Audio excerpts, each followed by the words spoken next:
അയ്യോ, ആരാ ഇത്? കൊളപ്പള്ളി തമ്പുരാനാ? നമസ്കാരം തമ്പുരാൻ. അപ്പൊ നിനക്കെന്നെ ഓർമ്മയുണ്ടല്ലേ? അതെന്ത് ചോദ്യം തമ്പുരാൻ, മറക്കാൻ പറ്റുമോ തമ്പുരാനെ? എന്നെ ഓർമ്മയുണ്ടെങ്കിൽ എന്നോട് പറഞ്ഞ വാക്ക് ഓർമ്മയുണ്ടാവുമല്ലോ.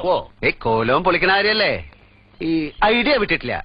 ഇതാ കണ്ടില്ലേ തങ്ങളങ്ങാടിന്ന ബാപ്പു സാഹിബ് വന്ന് കണ്ടു. മരത്തിന്റെ വിലയുടെ കാര്യത്തിൽ അങ്ങോട്ട് ഒക്കണില്ല. പക്ഷെ കച്ചവടം വിട്ടിട്ടില്ല. മൂപ്പർ എനിക്ക് നല്ല കോഴിയിറച്ചി അതിശയപ്പത്തിരിയും വാങ്ങിത്തരാ ഷൊർണൂർ ടൗൺ വരെ വന്നാലെന്ന് പറഞ്ഞു.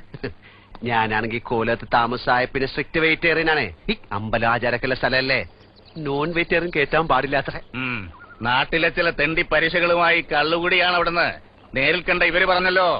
അയ്യേ, കള്ളല്ല, സ്കോച്ച് വിസ്കി. അത് വെജിറ്റേറിയൻ. ഈ പഴങ്ങളൊക്കെ വാറ്റിയെടുക്കുന്ന സ്ഥലത്തല്ലേ? പുരാണങ്ങളിലൊക്കെ രാജാക്കന്മാർക്ക് സോമരസ ശീലം ഉണ്ടായിരുന്നായി പറയുന്നുണ്ടല്ലോ. നിന്റെ നാക്കിന് എല്ലില്ല എന്ന് എനിക്ക് ബോധ്യമായിട്ടുണ്ട്. പ്രസംഗം വേണ്ട. എന്താ നിന്റെ തീരുമാനം? അതാ എനിക്കറിയേണ്ടത്. നീ ആറാംബ്രാനായിട്ട് കോലോത്ത് വാഴുന്ന കഥകൾ ഞാൻ അറിയുന്നുണ്ട്. നീ ആരാ? നീ കോവിലകം എന്തിനു വാങ്ങിച്ചു? സത്യം എനിക്കറിയണം.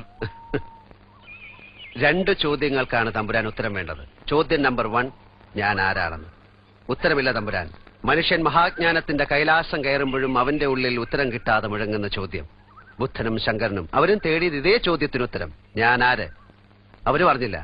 അതിനുത്തരം തേടാനുള്ള നിയോഗമാണ് തമ്പുരാൻ ഓരോ മനുഷ്യജന്മത്തിന്റെയും. ചോദ്യം നമ്പർ 2, ഞാൻ കോവിലകം വാങ്ങിച്ചതിന്. ഉത്തരം ലളിതം. വെറുതെ ഒരു രസത്തിന്, ഒരു തമാശയ്ക്ക്, ഒരു കിറുക്കൻ സ്വപ്നത്തിന്റെ പുറകെ തിരിച്ച യാത്ര.